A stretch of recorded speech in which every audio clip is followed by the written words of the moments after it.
I'm Jake Newsham, top investigative reporter for the Education News. The boss has sent me to Wooranna Park Primary School to expose what's happening to their grade 5 and 6 students. Something about an autonomous learning unit where children actually accept responsibility for their own learning.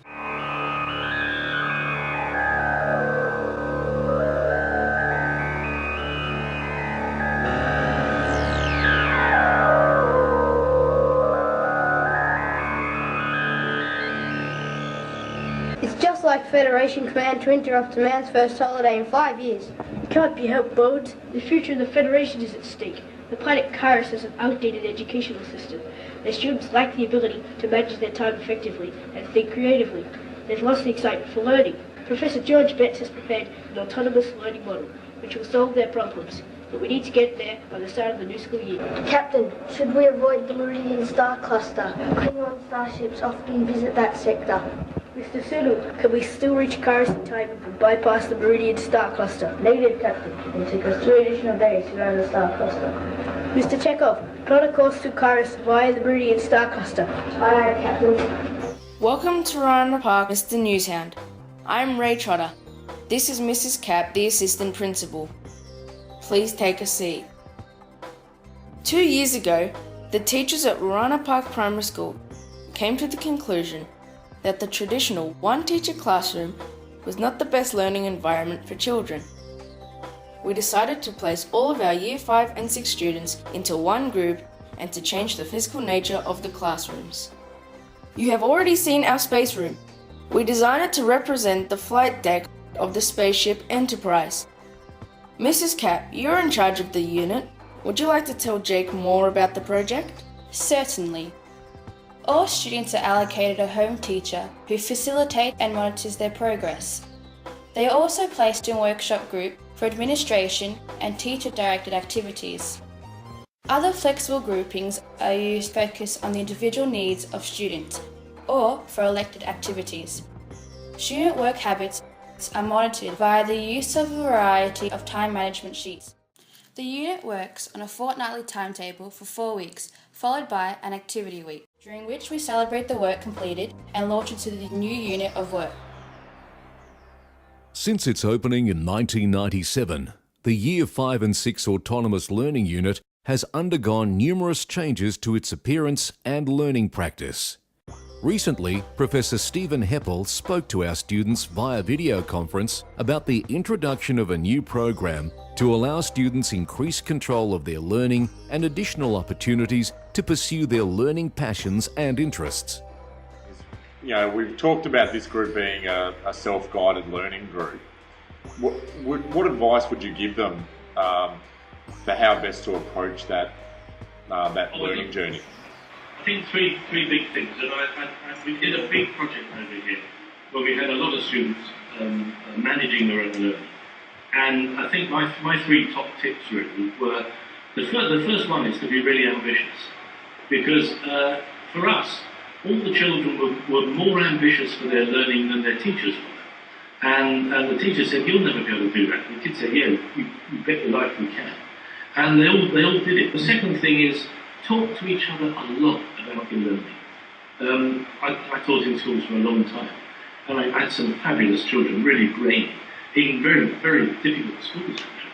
But they used to say to me, "How can I get A's in everything?"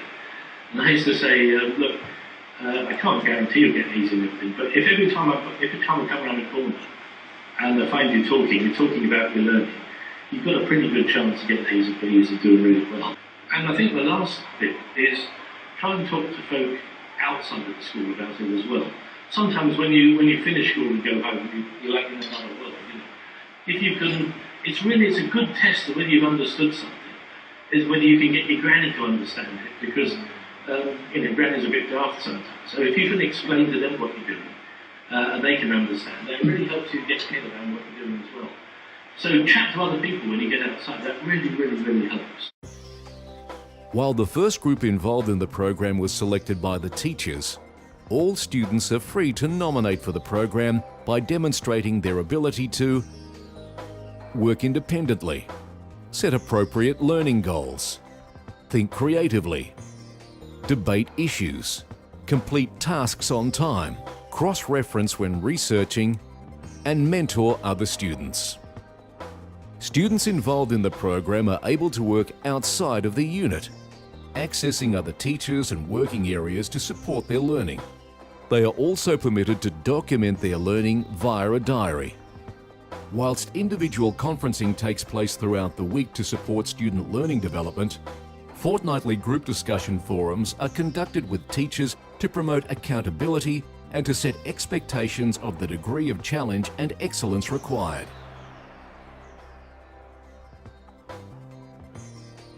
Students also have opportunities to pursue their passions outside the school and engage in deeper levels of thinking with teachers and other students. Small group excursions become a regular part of the learning process, promoting deeper understandings and skill development.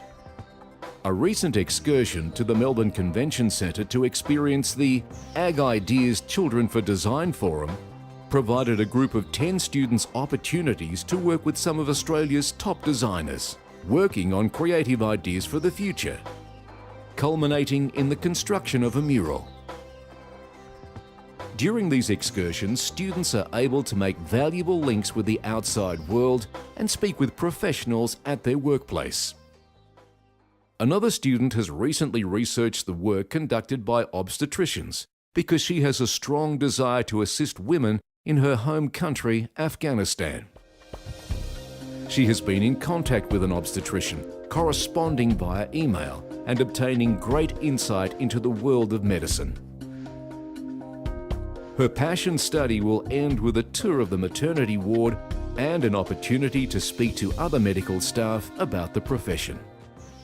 Socratic circles become an integral part of the thinking process, giving students further opportunities to critically evaluate debatable issues involving both local and global topics.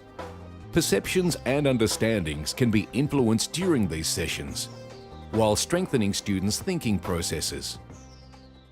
What are your thoughts, Gatol? I think to focus on the present and the future, we have to reflect and think about the past. See, if you have, there are many challenges in life, and always to get through them, you will have something in your past that will help you. The autonomous learning approach strengthens and promotes an excitement for learning, the search for truth, holistic understandings of the world, and avenues for students to activate their citizenship.